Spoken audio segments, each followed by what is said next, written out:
Velkommen til webinar om biokul til kalve.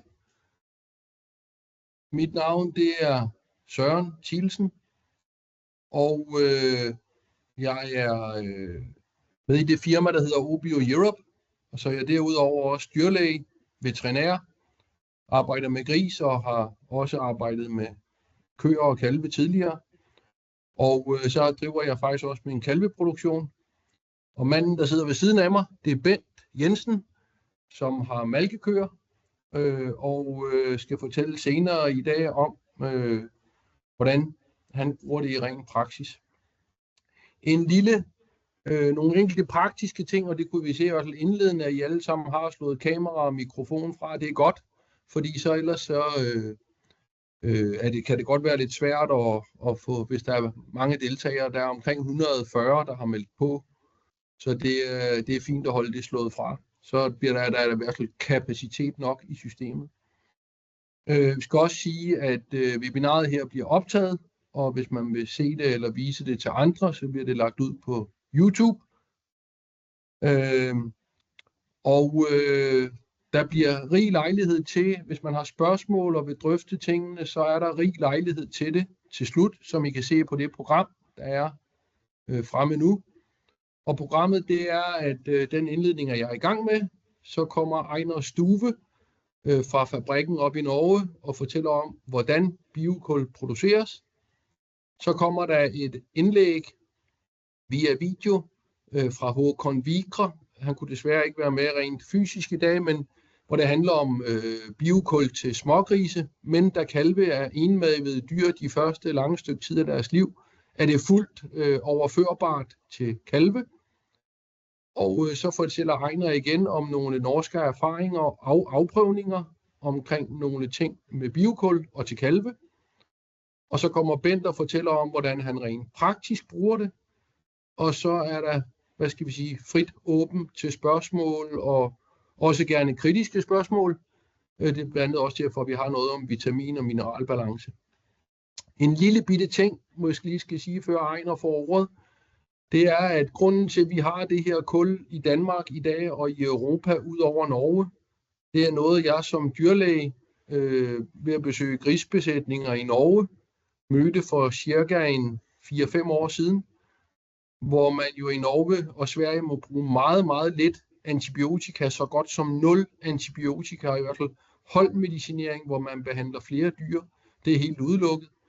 Der så jeg det her kul i funktion i nogle besætninger og tænkte, det kan vi bruge i Danmark også. Og vi er ikke blevet skuffet, vil jeg sige. Det er et fantastisk produkt på mange måder, som I gerne skulle høre mere om nu. Så med de ord sagt, så får Ejner ordet og kan fortælle om, hvordan man laver biokul. Yep. Værsgo, Ejner. Hjertelig tak, Søren. Da skal jeg sige lidt kort om hvad biokul er og hvordan vi producerer det. Vi starter da med en proces som heter pyrolyse. Og det vi gjør, det er jo å ta biomasse, et eller annet. Det kan være strå, det kan være treflis, det kan være hesteavføring, det kan være kloakkslam. Mange produkter med da en god del energi og karbon i seg kan pyrolyseres. Og pyrolyse, det vil si at vi utsetter da den biomassen for høy temperatur i et oksygenfattig miljø.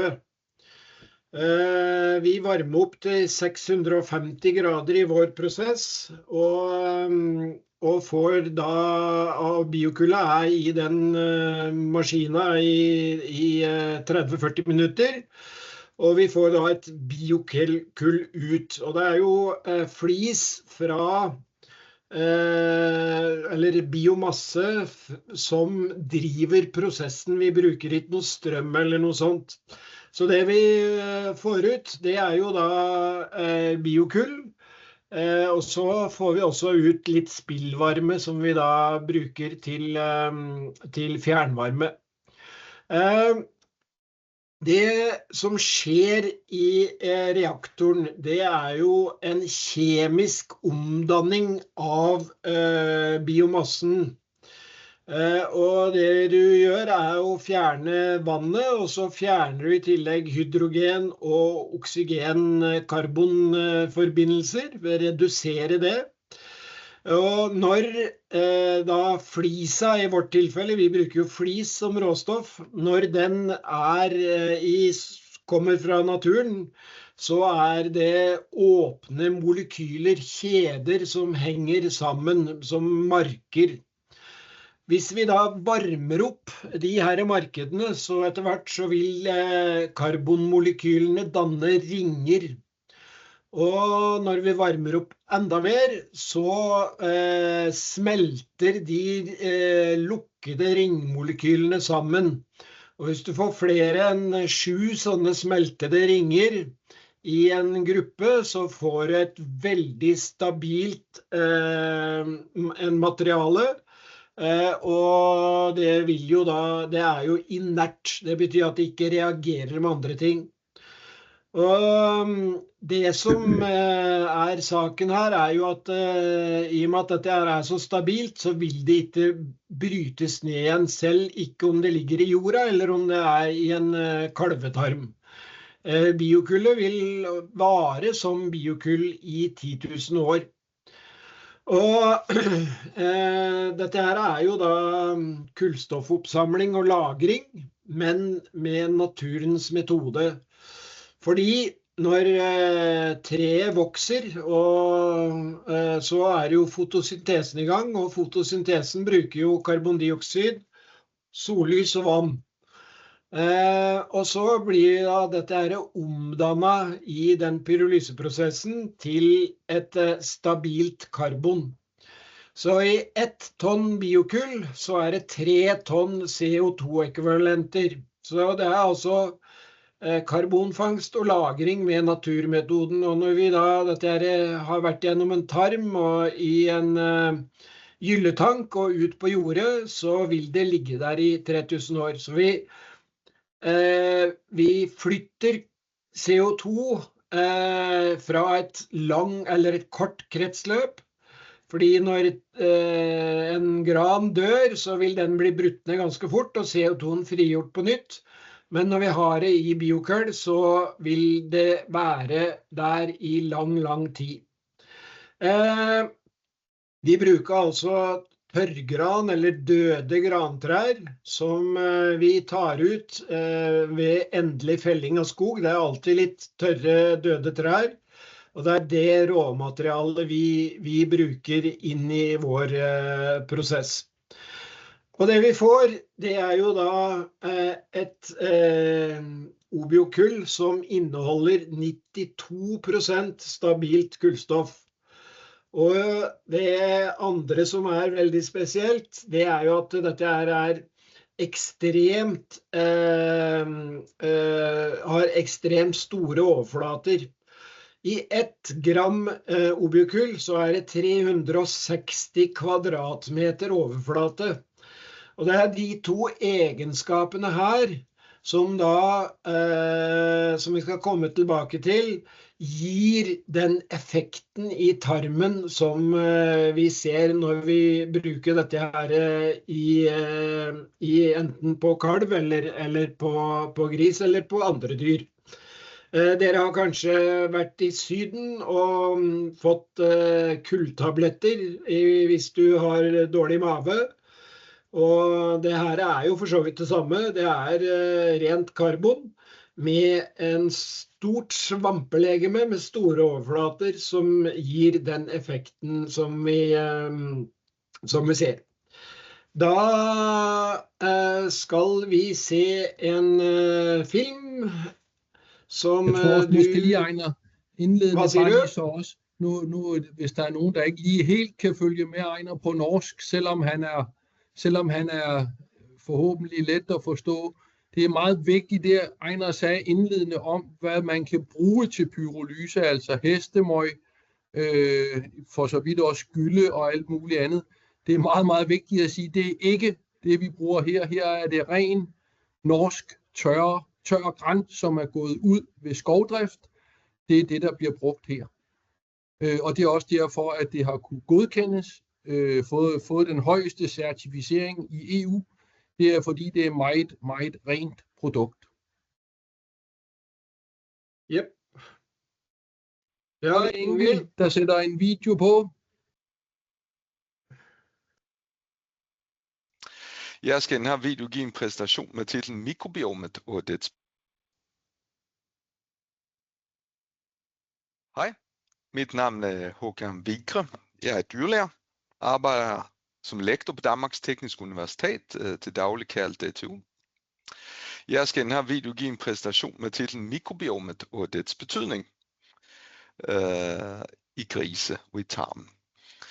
Og kigge lidt på, hvordan biokul påvirker tarmens mikrobiom. Og til sidst kommer også ind på nogle resultater for grise, som har fået biokul.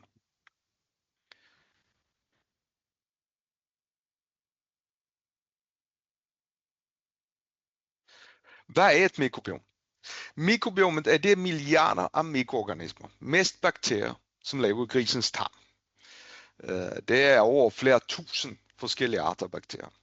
Og de findes mest i blindtarm og tyktarm. Og mikrobiomet det udvikles fra fødsel. Når grisen bliver født, er tarmen ganske steril. Og så tilføres bakterierne fra staldmiljøet, så og påvirker så fremover af foder og den måde, vi håndterer griserne.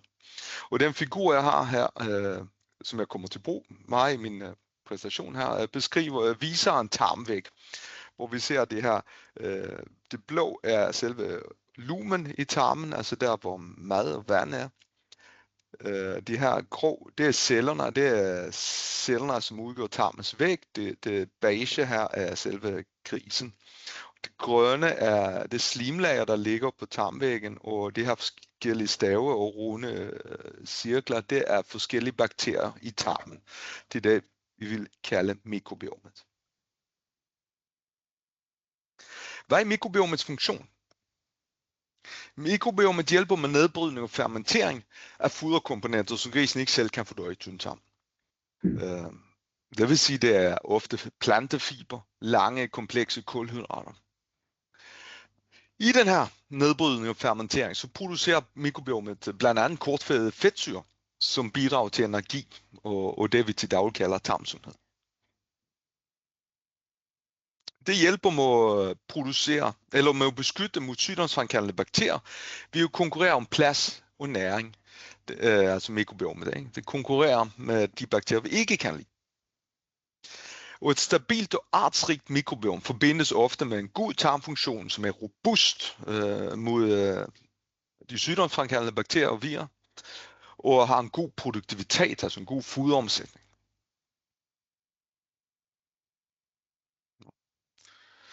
Hvilke faktorer kan så forstyrre mikrobiomets funktion? Forstyrrelse i mikrobiomet, altså hvordan sammensætningen ændres, der bliver flere af nogle bakterier og mindre af nogle andre, kan forbindes ofte med diarré, inflammationsprocesser og nedsat tilvækst. Og fravænning er en kritisk periode for mikrobiomet. Og her sker en markant ændring i miljøet i tarmen. Vi går fra et foderskift som fra mælk til plantebaseret, fiberbaseret foder på en enkelt dag. Og samtidig så udsættes også grisen for alle de her stressmediatorer, som er forbundet med, at man fraværner en gris fra sin mor. Samt ved vi også, at alt som tildeles en gris påvirker mikrobiomet. Er der antibiotika i foder? Er der et foderskift? Tidligere har vi brugt zink til at påvirke mikrobiomet, det gør vi ikke mere. Det påvirker bakterierne. Og der er et stigende interesse for at påvirke mikrobiomet positivt. Altså foderoptimering, tildeling af ekstra fiber. Der er fravændingsproceduren og foderskifte i forbindelse med fravænning. Det generelle management, hvordan håndterer vi vores grise, hvordan reducerer vi det generelle pres på en gris i forbindelse med forskellige procedurer. Og så er det, som vi har fokus her på det her, webinar, altså biokul. Kan vi nogle probiotika, hvordan kan vi påvirke mikrobiomet med hjælp af det? Tarmens barrierefunktion. Et godt mikrobiom styrker barrierefunktionen i tarmen. Vi får en bedre cellevæg, altså der celler, som udgør afgrænsen af tarmen, de får det bedre. Det er sundere, de her celler, de har en bedre turnover, så de celler, der vokser frem, den skiftes jo hyppigt, den her cellevæg, ikke? Det er få dage, så er der nye celler, og det skift der bliver bare sundere celler, som kan fungere bedre. Optager næringsstoffer bedre, har bedre modstands mod infektionspatogener, producerer en bedre slim, altså øger slimproduktion. Og det styrker det her lag på tarmen, det grønne her, ikke? Og når det styrkes, så styrker vi også mikrobiomet for at have positive effekter. Og det forhindrer så, at vi får inflammationer og infektioner fra bakterier, så vi får en antiinflammatorisk proces. Og den her billede her til højre, den viser så, at det her invading bakterier, som jeg kalder dem, altså det er for eksempel fravændelse, altså hemolytiske E. coli, toksinproducerende E. coli, som ikke kan komme ind, kolonisere tarmvæggen og på den måde multiplicere sig og blive mange og skabe de her toksiner, som skader cellevæggen, skader det her celler, som så fører til sygdom hos grisen. Hvad er et normalt mikrobiom, eller tarmmikrobiom hos en gris? Som jeg sagde tidligere, det er over 1000 bakteriearter. Og her hos raske fremmedgrise og slagtesvin, så består mikrobiomet hovedsageligt af nogle bakterier, her nemt, det er nogle navne, vi behøver ikke ind på dem. Men det, som jeg vil kommunicere her, er, at det er et mikrobiom, som nedbryder plantefiber og udnytter energi fra foder. Og det her, som tidligere sagt, producerer det her fedtsyre som smørsyre, som styrker tarmvæggen og giver energi til cellerne. Vi har også nogle mælkesyre her, lactobacillus, som er vigtige for at sænke pH, og det hæmmer også sygdomsfremkaldende bakterier og støtter en stabil tarmflora. Det er især vigtigt hos pattegrise. Og så har vi andre, som nedbryder lidt mere komplekse kulhydrater osv. Men vi har den her fermenteringsproces, hvor vi får en god tarmmiljø. Og effekten her er en mere beskrivelse af mekanismen, hvordan det her sker med hjælp af fiber i foder. Hvis vi tilfælder havre, kostfiber, kli, havre, rugpiller. Det giver altså en øget fremvækst af det her gode tarmbakterier, som jeg har nævnt på den tidligere slide. Vi får en bedre fermentering i tyktarm og blindtarm. Vi får dannelse af smørsyre og andre kortede fedtsyre. Og det giver god energi til tarmcellerne. Vi får en forhøjet slimproduktion, bedre turnover, sundere celler i tarmen. Styrker tarmvæggen, vi får sænket pH, hæmmer skadelige bakterier. Og det gør så, at vi får en mere stabil tarmfunktion. Hvad sker der med tarmfloraen ved fravænning? Eller tarmfloraen, altså mikrobiomet i tarmen. Efter fremvænding sker der normalt et stort skift. Vi får færre lactobacillus, for at lactobacillus trives med mælk, og nu er mælken fjernet. Og så får vi flere fiberfermenterende bakterier, og vi får ofte også et øget antal af forskellige bakterier i tarmen. Men det er også stor risiko for, at det her skifte går fejl.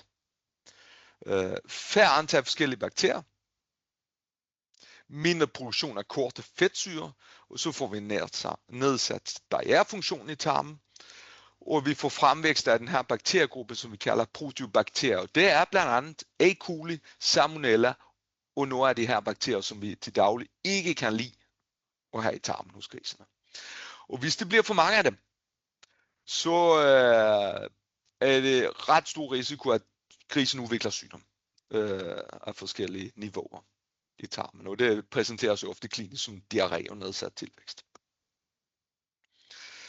For den her tarmebarrieren, den nedbrydes, og bakterier, det her invading bakterier, kan så komme ind til selve væggen og skade det her celler.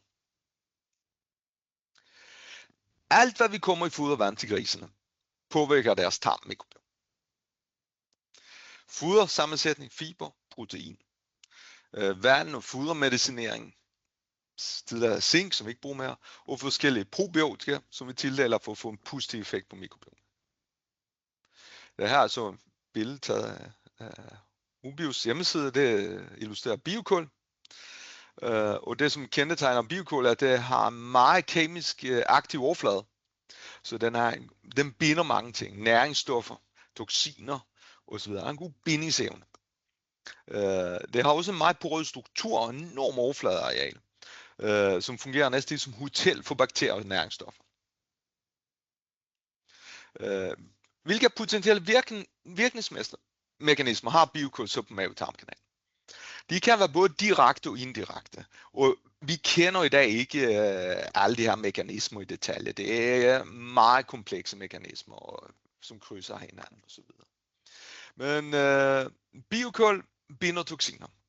Det er en bindende effekt af biokul her, så den binder toksiner. Den påvirker også tarmfloras sammensætning, og på den måde så påvirker den fermenteringsprocesser. Og med det her fermenteringsprocesser, hvis de bliver bedre, vi får mere af det her kortkædede fedtsyre, så får vi også en mindsket inflammation. Vi får en bedre barriere i tarmen, vi får en mindsket inflammation i tarmen. Så vi får en stabilisering af tarmbarrieren. Hvad har man fundet til tidligere laboratorieforsøg og dyrestudier af biokul? Biokul er mange ting. Men laboratorieforsøg har vist, at biokul kan binde endotoxinproducerende E. coli-stammer, F4 og F18. Dem kender I jo som, det er de, som giver det her.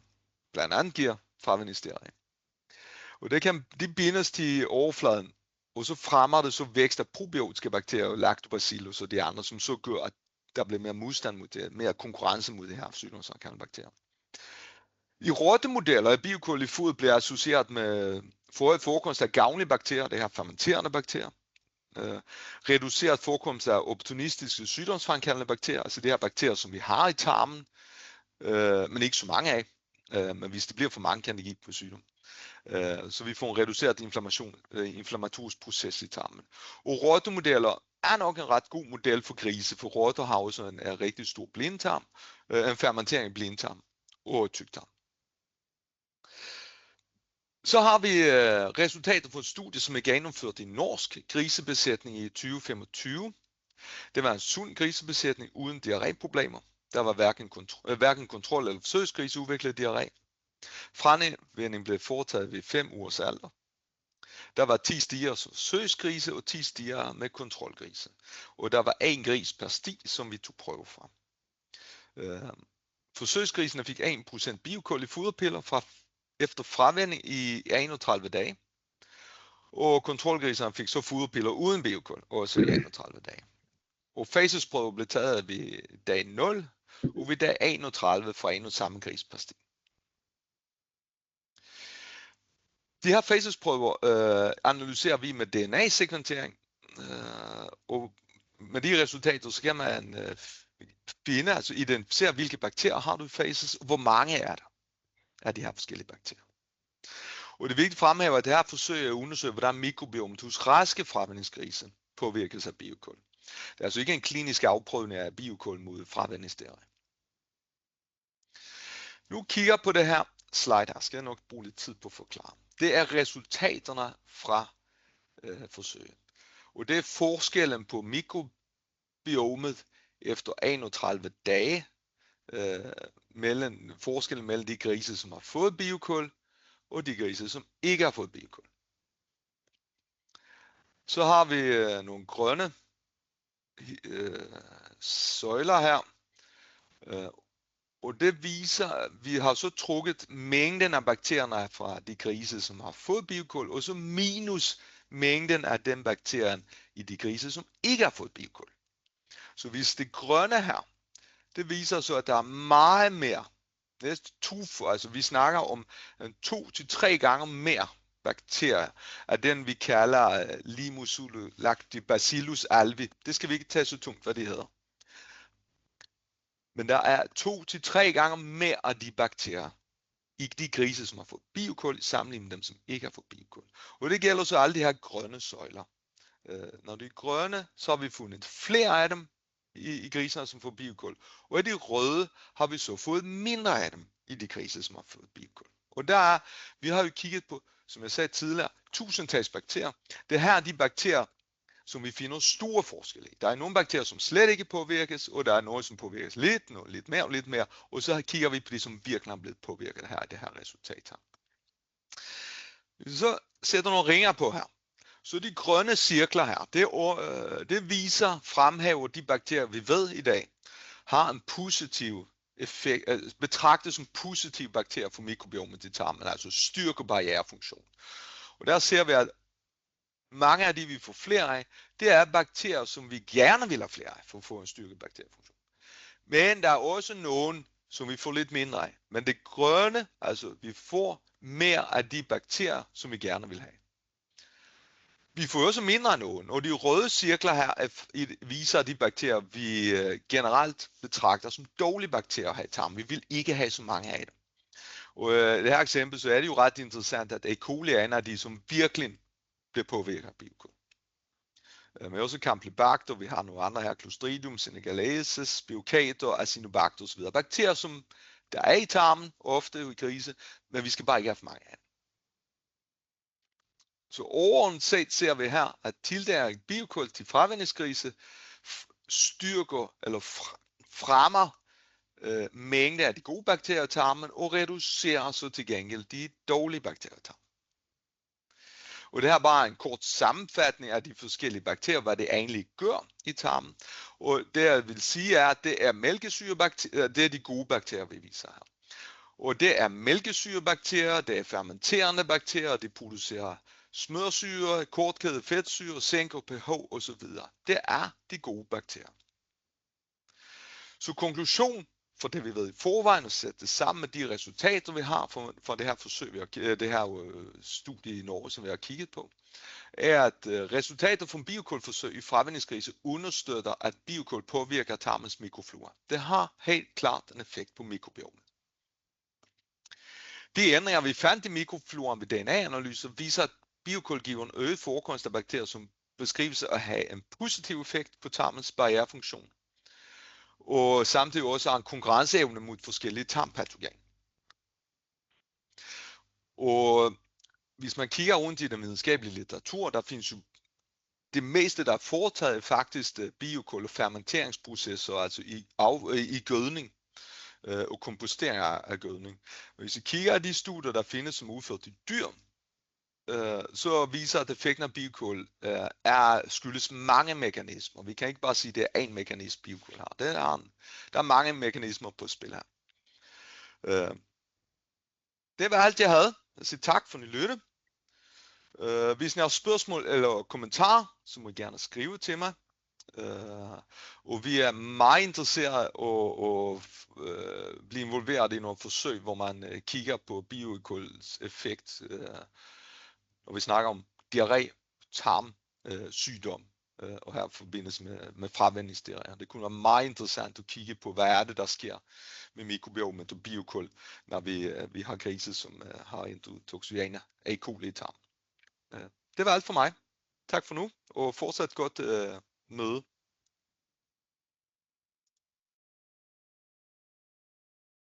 Tak til det. Det var, som I kunne høre, jo grise, det handlede om, men som jeg sagde indledende til dem, der måske ikke lige var med der, jamen så kan vi jo sammenligne kalve i den første del af deres liv, har faktisk en tarmfunktion, som er meget lig grise, og derfor synes vi, det var så relevant, at selvom det her handler om kalve, at I kunne se det her, fordi der er en god forklaring på, også i forhold til det, Ejner nu vil fortælle om norske erfaringer med brug til kalve, så gav det en rigtig god teoretisk, men helt nede på gulvet forklaring på, hvorfor er det her, det virker, som det gør. Så med det sagt, så giver vi rådet videre til Ejner, der kan fortælle om nogle norske erfaringer med biokul til kalve i malkekvægsproduktion. Så værsgo, Ejner. Hjertelig tak. Vi i OBIO, vi har jo drevet på siden 2015 faktisk, og vi har jo da spesialisert oss og har som hovedstrategi å selge biokul som et fôrtilskudd til husdyr. Og vi har jo gjort ganske mye på ku og kalv. I 2019 gjorde vi praktiske prøver i 3 besetninger. Og så i 2023 så var det en student som gjorde en masteroppgave på 2 besetninger i Nord-Norge. Og i 2024 og 2025 så gjorde vi et prosjekt sammen med Tine, altså melkesamvirke i Norge, sammen med 9 produsenter. Og det jeg skal snakke om hovedsakelig jo da erfaringer fra de her 2 siste forsøkene. Det som ble gjort i masteroppgaven var jo da at i hoveddelen av det så ble det da kjørt 24 kalver til sammen, 10 kalver som kontroll og 14 kalver som da fikk biokull i melka. I de første dagene så fikk de jo råmelk direkte, og så etter det 9.-10. målet så begynte de å blande inn syrnamelk, og det mål 11 så begynte de på biokull i syrnamelk. Vi brukte 2% av tørrstoffet, så her brukte vi relativt mye for å provosere fram effekter. Og noe av det som var spesielt interessant, det var jo om biokullet også kunne skal vi si, tiltrekke seg en del av næringsstoffene.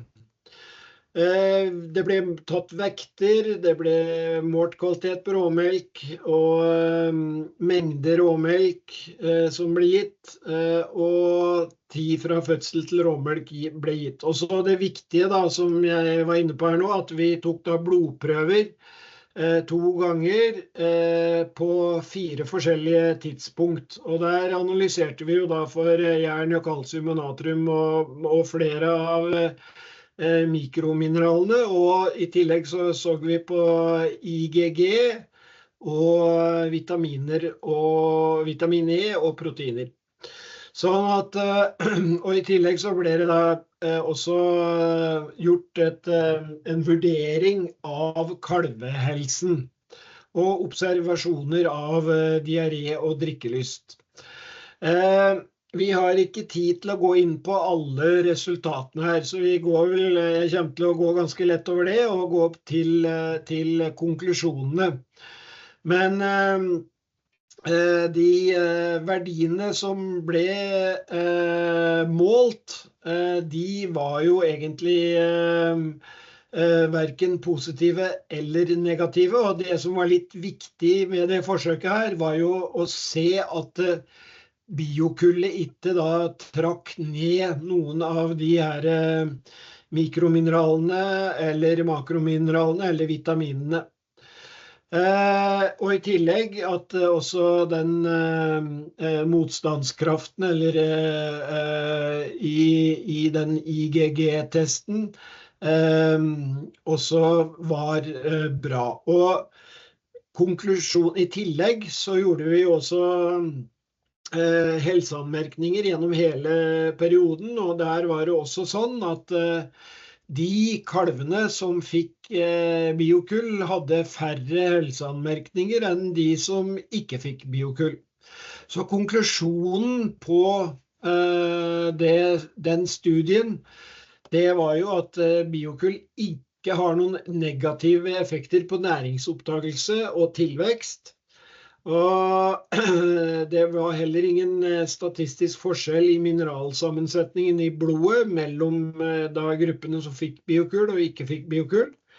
Og det var heller ingen forskjell på vekt mellom gruppene, men det var sterke indikasjoner på at kalven var mer robust og hadde en høyere sunnhet.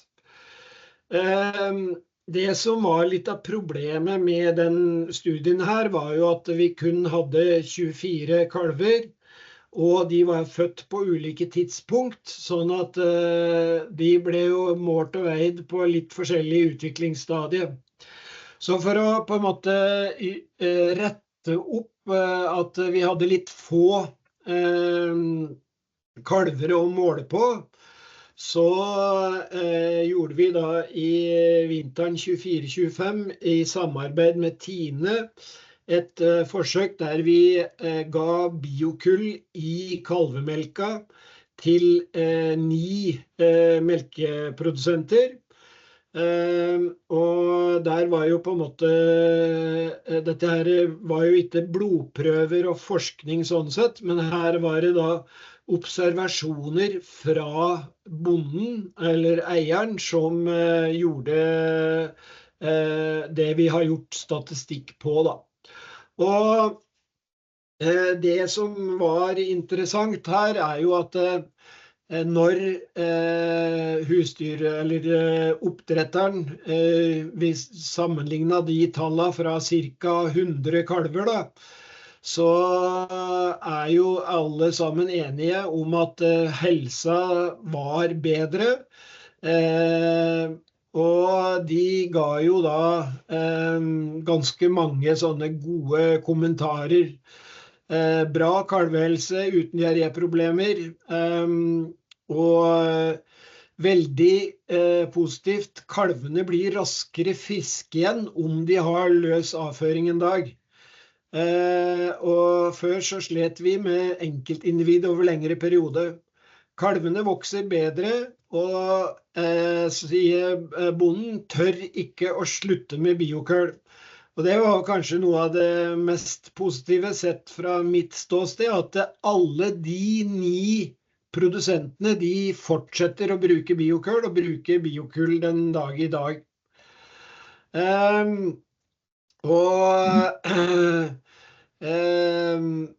De også da enige om at dette her virker. I Norge så har Tine et sånn dyrevelferdsrapport som alle medlemmer som leverer til Tine fyller ut.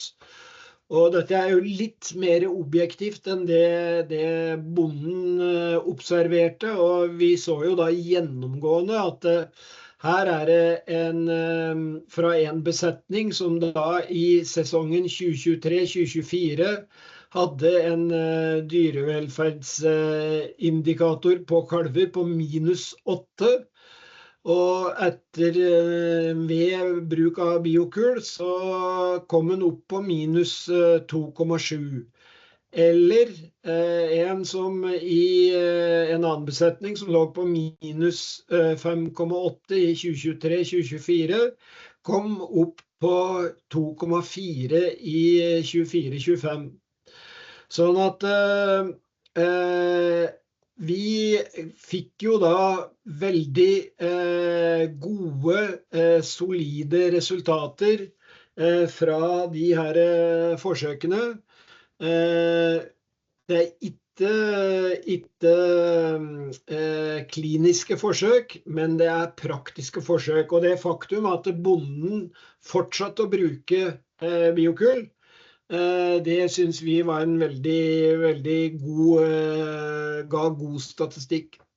Jeg vil også nevne helt til slutt her biokull i dypstrø.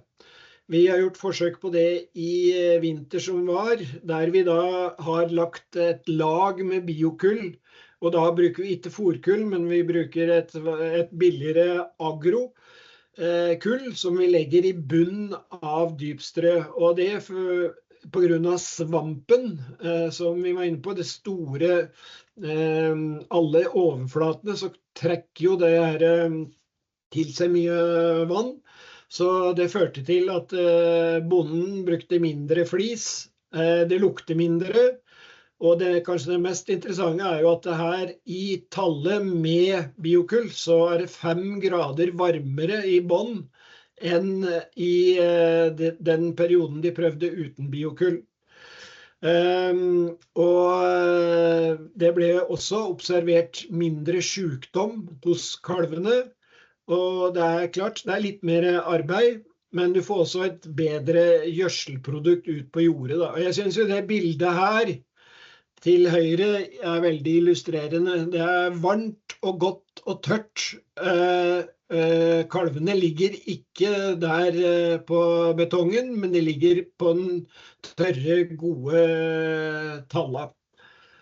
Så det er det som jeg hadde tenkt å si i den omgangen her. Ja, tak Ejner. Så blev det jo i hvert fald praktisk med kald, så det var godt. Og så går vi til noget praktisk her fra Danmark, og nu får Bent ordet. Og jeg kan måske indimellem supplere ind. Bent han vil fortælle om sin produktion, og den produktion han har af malkekøer, dem han ikke selv bruger til kvier, dem køber jeg som kalve og laver dansk kalve af. Så der er noget praktisk, som vi efterhånden har lidt erfaringer med. Så værsgo, Bent. Jo, tak.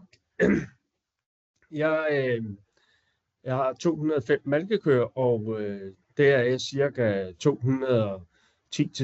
kællinger, altså småkalve om året. Og vi bruger det på den måde, biokul, at vi, når vi er færdige med at fodre med råmælken, der i et par døgn, så begynder vi at give dem det fine biokul opblandet i mælken. Og vi giver dem omkring 12 gram.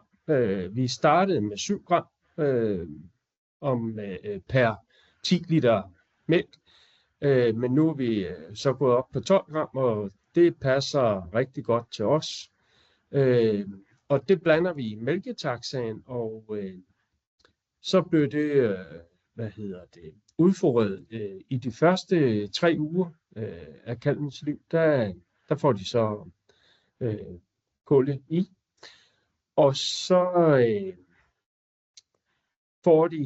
så holder vi op med det, og så igen, inden at vi holder op med at mælkefodre de sidste 2 uger, inden at vi stopper med mælkefodringen, der får de så kul i korne, eller i kraftfodret. For at prøve at modvirke, at de bliver dårlige i forbindelse med fravænning for mælken. Og alle kalve bliver mælkefodret i 10 uger hos os, på grund af, at vi er dansk kalv. Og det vi kan se, og grunden til, at vi fortsætter med det, det er, at vi har en markant nedgang i forbruget af penicillin til diarré. Det er ikke sådan, så vi overhovedet ikke behandler nogen mere, men det er i hvert fald reduceret mellem 70 og 80%. Så det er derfor, at vi fortsætter med det. Ja, og når vi fodrer, så gør vi det i suttespanden, og når de går i fælleshold, så er det jo i sådan nogle aflange suttebarer. Og der har vi heller ingen problemer, når bare vi holder os til det fineste pulver i spandene der, så er det uproblematisk, og det er nemt at røre op. Ja, det var vel sådan set lidt om. Du kan sige, hvor stor en andel behandlede I før I startede med kul? Hvor stor en andel af kalvene blev behandlet der? Vi var jo lidt motiveret på at begynde på det, fordi vi behandlede en rigtig stor andel af vores kalve i løbet af mælkefodringsperioden omkring 80% af kalvene blev behandlet. Så det er meget mærkbart. Og vi har ikke haft nogen døde kalve overhovedet, siden at vi begyndte på at bruge kul. Dog havde vi heller ikke mange døde kalve inden den tid. Altså, vi har haft 3 døde småkalve på et år før den tid. Så Det ved jeg ikke, hvor meget man kan tillægge. Det er ikke sikkert, det er statistisk. Nej, det tror jeg ikke. Ja. I forhold til diarré også kan jeg lige supplere med, jeg henter jo kalvene hos Bent, når de er cirka når de er de her 10 uger gamle, og jeg sætter dem ind på dybstrøelse og i en boks, der er mere eller mindre kontinuerligt drevet, og som i mange andre kalvebesætninger, så fik de kokcidiose, som jeg måtte behandle for. Ikke at de blev meget syge, jeg kunne som regel få dem behandlet med Bicox eller Bicoxine, og så gik det igen. Men efter at Bent er begyndt på kullet, og jeg kører faktisk videre med kul, jeg kører med Valtid Byg og kraftfoder, så jeg kører videre med kul i foderet, som de også er startet på op hos Bent. Og siden de sidste, jeg har været nede og tælle op i, DMS, for jeg skal også registrere dem, når vi behandler. Og før hvor jeg behandlede noget, der lignede mellem 50 og 75% af kalvene for kokcidiose, så har jeg på indsætning af de sidste 70 kalve, der har jeg behandlet 2. Om det så bare er kul, det er jo ikke til at vide, men det er jo i hvert fald, det der i hvert fald er helt sikkert, det er, at der er blevet mere fast afføring, når jeg henter dem op ved Bent, og at kalvene, de er, hvis jeg skal se på det som dyrlæge, så er de blevet mere sådan skinnende og blanke i pelsen, altså de er blevet mere trivelige simpelthen. Også noget af det, som Ejner beskrev fra Norge, at kalvene var raskere. Så det er de praktiske erfaringer. Jeg har lyst til lige at tilføje nogle enkelte, fordi med grise har vi jo lidt længere erfaring med det til grise efter fremvinding. Og der er nogle enkelte ting, som faktisk også i forhold til kalveproduktion er både relevante og interessante. Som I ved jo, så har vi jo her i Skandinavien, altså Norge, Sverige og Danmark, har vi nogle meget strikte salmonella-programmer. Sådan er det ikke helt rundt i Europa, der ser man lidt mere løst på det, lad os sige det sådan. Og nogle af de besætninger, hvor vi rundt i Europa har haft ganske store salmonella-problemer, efter fravinding har vi brugt biokul. Det er således, når smågrise, ligesom småkalve, bliver ramt af salmonella, så bliver de ret hårdt ramt. Salmonella Dublin findes jo også i dansk kvægproduktion.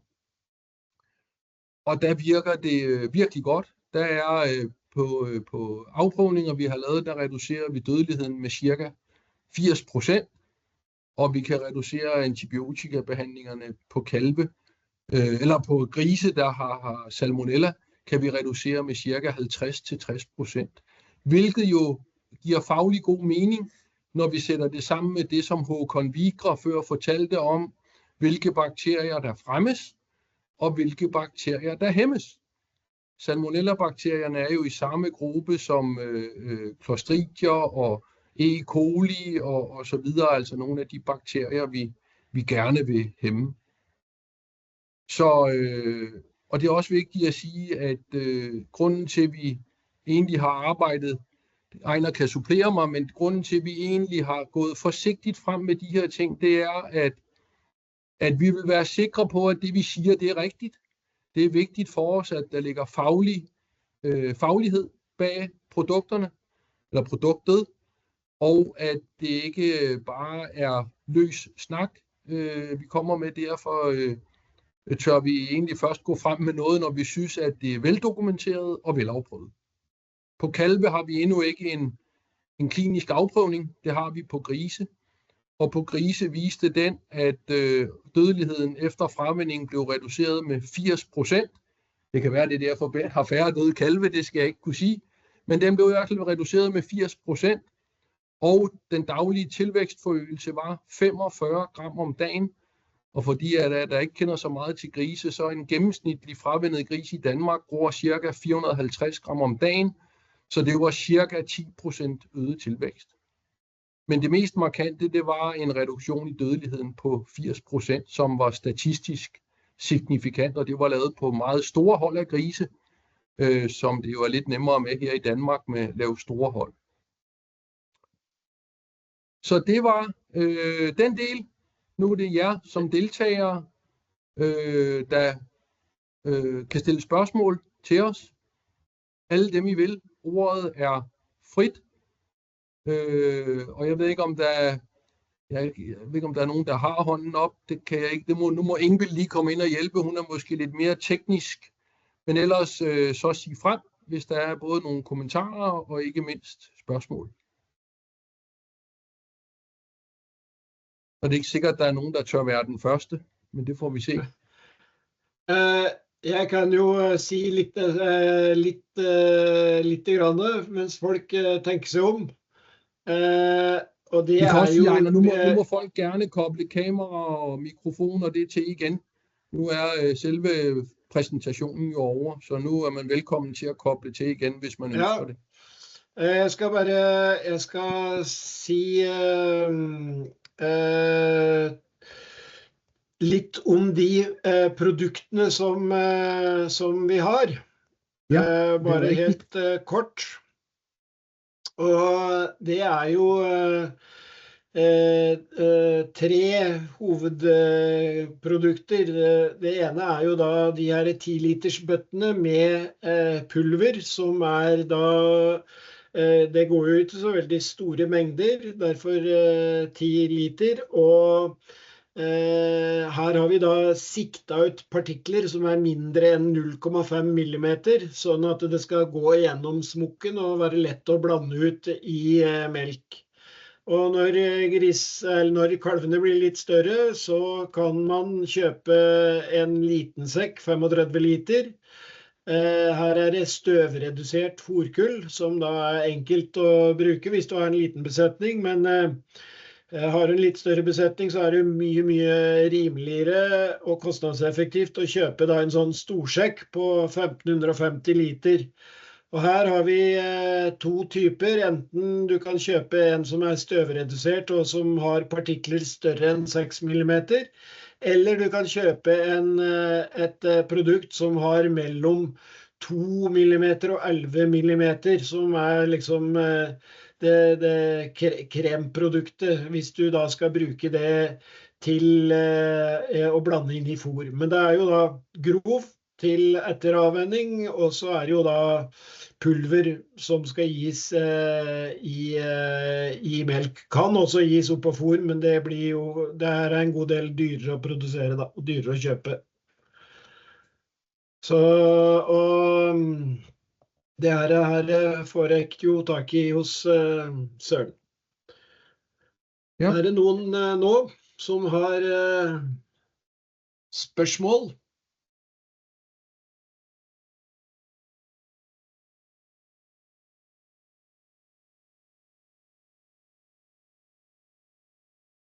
Jamen, jeg kunne da godt stille spørgsmål så. Kan I høre mig? Ja, det kan vi. Ja. Jamen, tak for det oplæg. Det var rigtig fint. Til Søren, ikke til Søren, den anden. Jeg fik ikke lige dit navn med. Bent, ja. Har du fået taget gødningsprøver, inden I begyndte på det? Altså, vidste I, hvad det var for nogle patogener? Det både E. coli, det også Cryptosporidium, det også... Altså, ved man, hvad det Og Søren, du siger, at det var egentlig godt mod coccidier. Og hvor meget bruger du så i dit foder? Altså fortsætter du bare med samme mængde som Bent? Og det det der pulver, du så bruger, Bent, her fra det her OBIO-kul? Ja, det det pulver, OBIO pulver i den spand, det fine pulver, det det, jeg bruger til mælkefodring. Det andet, det duer ikke til at blande op i mælk. Det giver bøvl, og man bliver træt af det.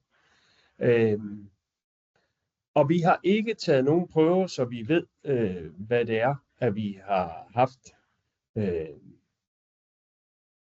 af bakterier. Man kan sige, Camilla, det Bent, jeg kører ikke dyrlæge hos Bent, fordi jeg arbejder kun med gris. Men det antibiotika, som Bent har brugt, det typisk antibiotika, man vil bruge til kolibakterier. Om det så er coli, der har været årsagen, det er jo svært at vide.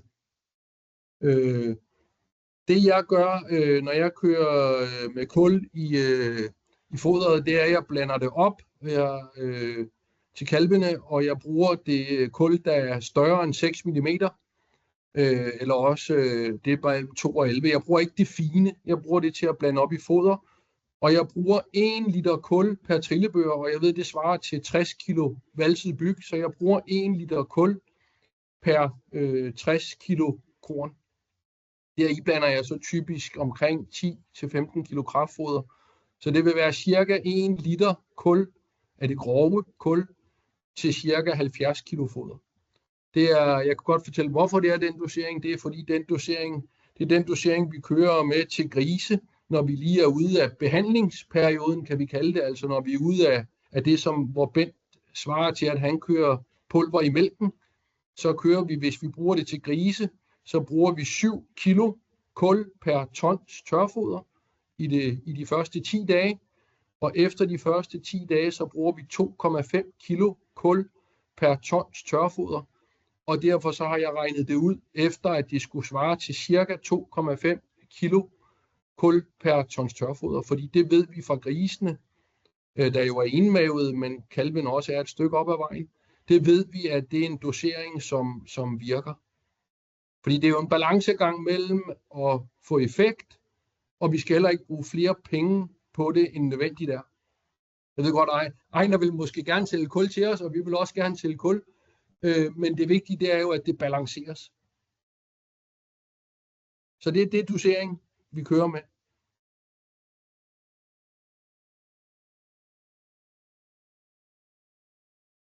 Ja.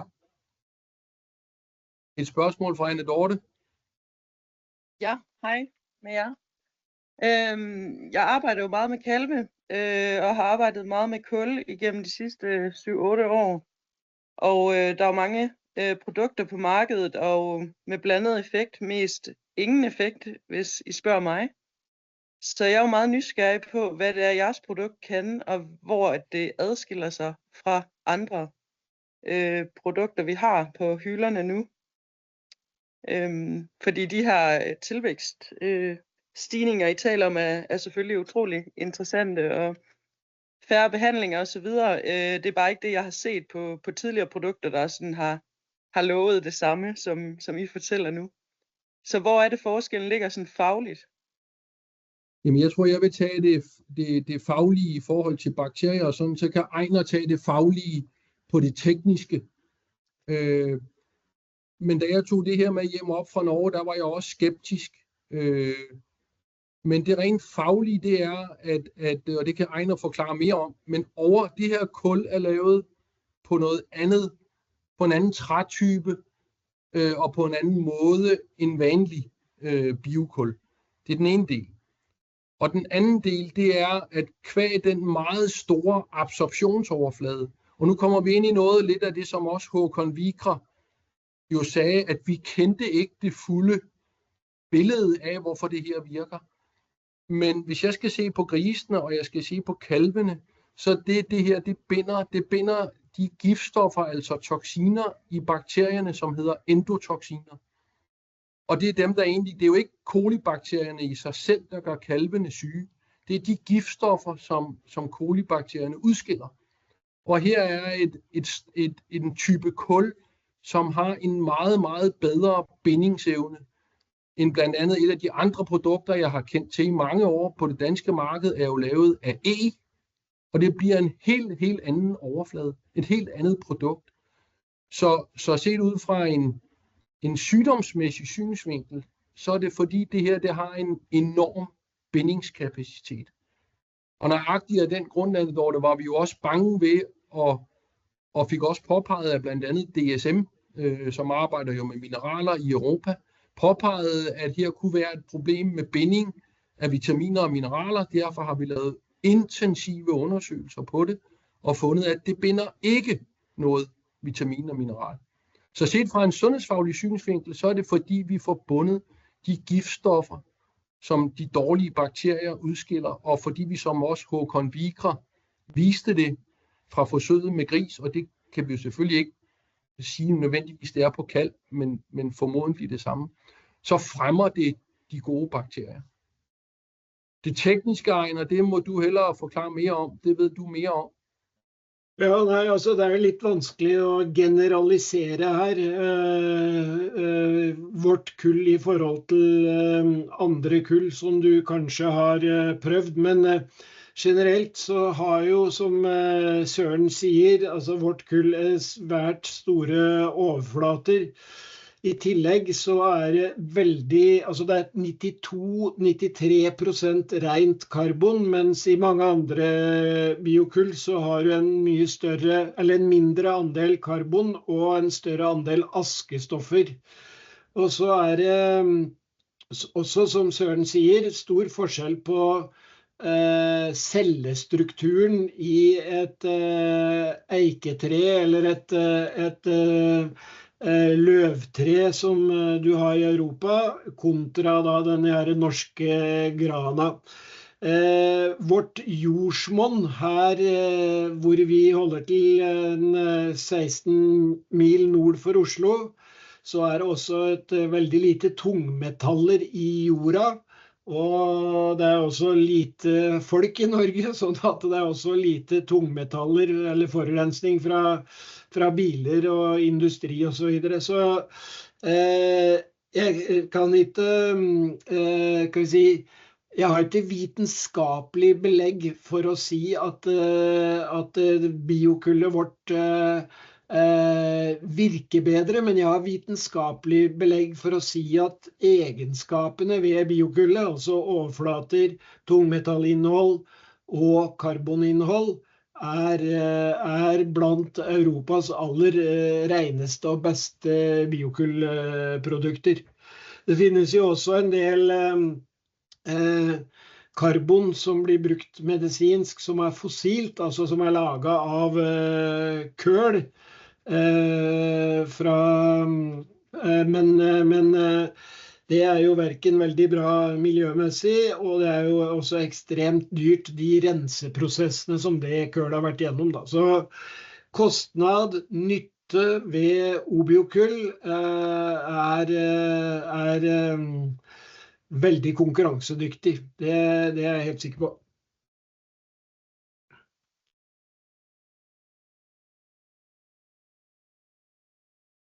Flere spørsmål?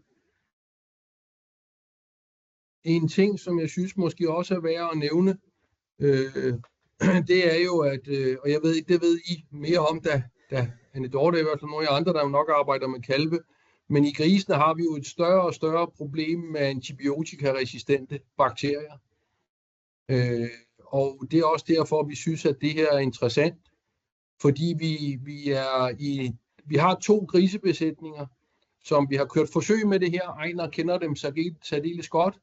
En med omkring 700 søer og slagtesvin, og en med omkring 1.200 søer og slagtesvin.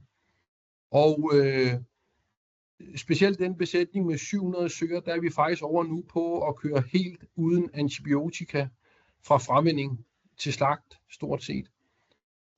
Vi har reduceret antibiotikaforbruget ganske voldsomt, og bakterierne, som før var lidt resistente, faktisk blevet mere antibiotikafølsomme igen. Og det giver jo også sig selv, hvis vi skal sammenligne over til Bents produktion, hvor han siger, at han behandlede måske 70-80% af kalvene, og nu behandler væsentligt færre. Jamen det giver jo et mindre pres på de her bakterier. Og så det også, som Ejner sagde før, altså det mig bekendt, Ejner, det eneste biokul, eller det eneste kulprodukt, som GMP plus certificeret. Det vi det eneste, der i Europa, og det har ikke været nogen nem vej, skal jeg hilse at sige. Det tog vel 2 år at komme igennem certificeringsprocessen, fordi det jo alt til fødevaresikkerhed og renhed og afprøvninger og hvad ved jeg, vi skulle igennem. Men det har vi vil igennem for at være sikre på, at det vi kom med, det faktisk var noget, der var noget. Og ikke bare... Det som Anne Dorte siger, så der jo, det møder jeg også som dyrlæge, så der jo ganske meget på markedet, hvor, så var det heller ikke bedre. Men vi har faktisk svineproducenter nu, som har kørt med det her stabilt i 3 år. Så vi ved, det kan noget, og vi har også nogle afprøvninger, som viser, at det kan. Skal vi avrunde? Klokka er 4 over. Ja, nej, vi har et spørgsmål til her. Ja. Ja, jeg har bare lidt spørgsmål til dig, Bent. Sådan helt praktisk. De kultyper, jeg har arbejdet med, det er noget værre svineri i suttespandene.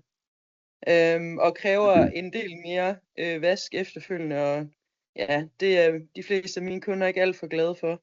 Så hvordan er det at bruge den her type kul? Jamen, den efterlader ikke en hel masse, altså den holder sig godt opblandet,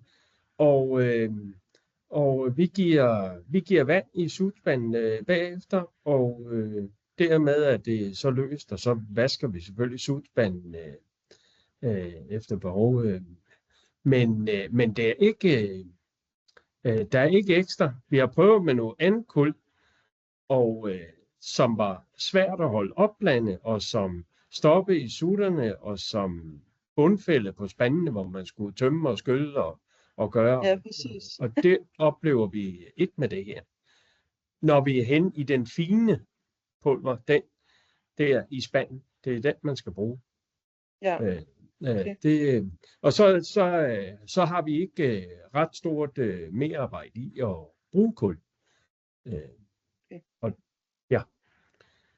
Og så synes vi, at vi har gode resultater. Ja. Hvis vi skal lige, sådan rent prismæssigt og så videre, jamen det er jo klart, at jo mindre mængde man bruger, men altså der er nogle faste priser på det, og det er klart, hvis man er stor producent, og man skal bruge meget pulver, jamen så er det faktisk også muligt at få lavet det fine pulver i halve big bag eller big bags. Det kan godt lade sig gøre, så skal vi bare vide det i god tid. Men ellers så har vi, og det er også derfor, vi ikke har kørt så hårdt frem, også på grund af teknik. Vi skulle have fabrikken til at være helt sikker på, at den kunne følge med.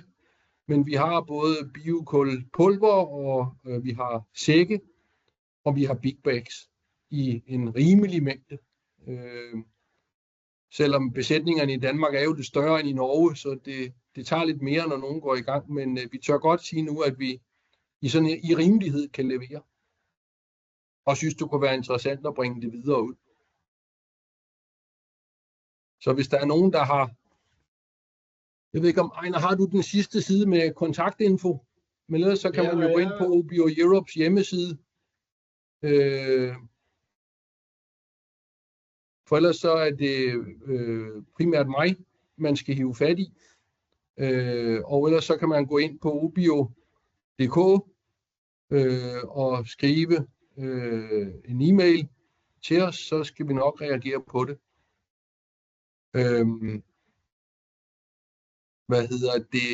Men og der er også telefonnummer, mailadresse og så videre inde, hvor man kan hive fat i os. Der var den, ja. Så, og den telefon, man vil få, vi havde en direktør, der styrede det her, men han fratog det og stoppede her lidt hurtigere, end vi lige havde regnet med, så derfor blev det mig, der blev kontaktperson lige i første omgang. Men man er velkommen til at komme tilbage til os, og så skal vi gøre, hvad vi kan for at hjælpe det videre på vej. Hvis der er flere spørgsmål, så sig til nu. Og hvis ikke der er det, så tænker jeg, så lukker vi seancen og siger tak for deltagelsen. Vi håber, at der var et spørgsmål der, kan jeg se. En, der har hånden oppe. Jeg har lige et spørgsmål. Kan I lige nævne igen, hvad anbefalet dosering var? Både til mælk og til brug i foder. Ja, den anbefalede dosering til mælken, det er fra 7 til 12 gram per 10 liter mælk. Altså hvor man anbefaler, at man starter med en lave dosering, og så går op, skalerer op efter behov. Ja. Ja, i fodret, altså der er det, vi kører med, det svarer, ja, det er så 1 liter kul til cirka 70 kilo foder. Og så får de supplerende rap eller ensilage ved siden af, altså stråfoder ved siden af libitum. Ja, Det ved du hvad? står også angitt på bøttene hvordan, altså dosering. Og det står også på hjemmesidene våre hvordan du kan bruke det. Ja. Og det, der er vigtigt at sige, det er i hvert fald noget, det vi også har lært fra grisene, det er, at også som Bent sagde, han havde ændret på dosering undervejs, fordi det er altså lidt med forskel fra besætning til besætning, hvad doseringen skal være for at få det til at virke ordentligt. Så det vigtige, det er at starte lidt forsigtigt ud, og så er det nemmere at skrue op, hvis man kan se, at okay, der skal lidt mere til. Og så har vi også haft nogle ganske få svinebesætninger, hvor vi ikke kunne få det til at virke, uvist af hvilken årsag, men dem har vi haft nogle ganske få af.